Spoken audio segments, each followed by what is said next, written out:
To paint snow. First, I use an orange high-flow acrylic to sketch in my composition. Then, I mix some more water into that acrylic and use it as a nice even stain across the canvas. Afterward, I mix up a light blue and then use a little bit of it to mix up an even darker blue. I then use my lighter blue to paint in the part of the sky right behind the trees. The further I get to the top of the canvas, the more of the medium blue I mix in. Afterwards, I mix up a nice dark brown and use it to fill in my tree shapes. Then, taking the same blue that I used in the sky, I fill in the snow that we see on the ground. If you use lower quality acrylics like I do, I recommend going over everything a second time to get some nice opacity.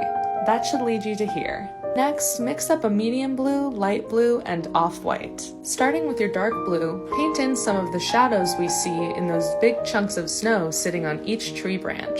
The light in my reference image is coming from the left, so I paint most of my shadow shapes in on the right of the trees and towards the bottom of them. I then go in with my medium blue to paint in the lumps of snow sitting on the branches that are in the light. I add a bit of that color into the nearby branches to make sure we get a sense of light. Make sure these marks get smaller the further they are into the background. While that's drying, I go in with my darker blue to paint the shadow shapes being cast across the snowy path, giving us even more sense of light.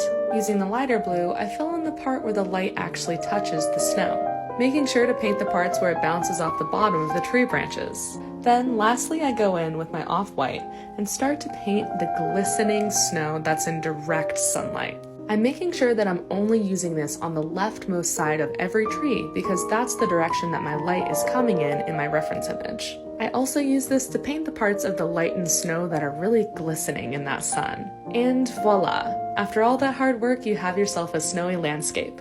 Thank you so much for watching, and feel free to go follow my Patreon for more.